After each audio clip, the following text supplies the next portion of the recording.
This free step-by-step video comes to you directly from Haynes, creators of the world's best repair manuals. Fix your car or truck the right way with our accurate and reliable information at your side. You can complete more than 200 jobs on this vehicle when you purchase the complete online manual at Haynes.com. Drive belt replacement. Open the door and pull the hood release lever located just above the driver's side kick panel. Slide the hood safety latch to the left, then raise the hood upwards. Release the hood prop rod from the clip on the right side of the engine compartment and place the prop rod into its slot in the hood. Loosen the cable clamp nut, then disconnect the cable from the negative terminal of the battery. Remove the coolant reservoir mounting bolts and move the reservoir out of the way without disconnecting the coolant hoses. Open the door and apply the handbrake. Chock the rear wheels to prevent the vehicle from rolling. Remove the front wheel hubcap using a large flat blade screwdriver or tire iron. Loosen the front wheel lug nuts. Place a floor jack under the reinforced area of the rocker panel seam. Raise the front of the vehicle and then support it with a jack stand placed under the rocker panel seam. On the opposite side, place a floor jack under one side of the body just in front of the notched area of the rocker panel flange, then support it with a jack stand placed in the notched area. Remove the front wheel lug nuts and remove the wheels.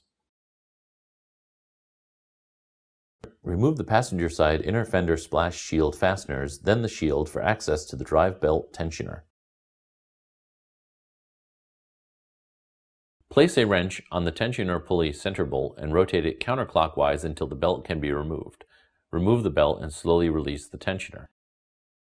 Damage to the tensioner or possible injury can occur if the tensioner snaps or springs back into place without the belt. Remove the belt from the pulleys. Starting from above, install the drive belt over the pulleys.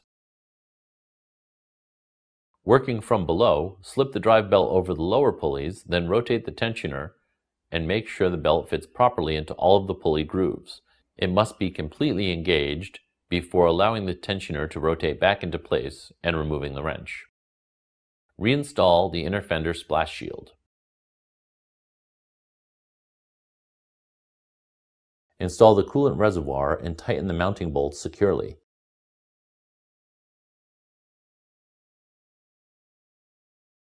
Reconnect the negative cable to the negative terminal of the battery, then tighten the cable nut securely. Install the wheels and tighten the lug nuts by hand.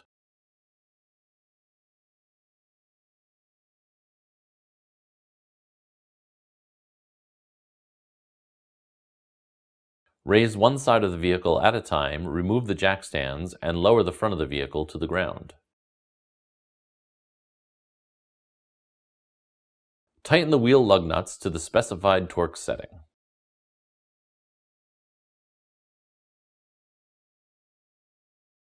Reinstall the front wheel hubcap, making sure it's fully seated against the rim.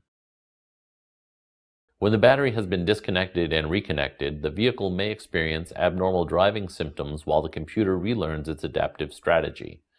The vehicle may need to be driven 10 miles or more to regain smooth operation. Certain other convenience functions may also need reprogramming.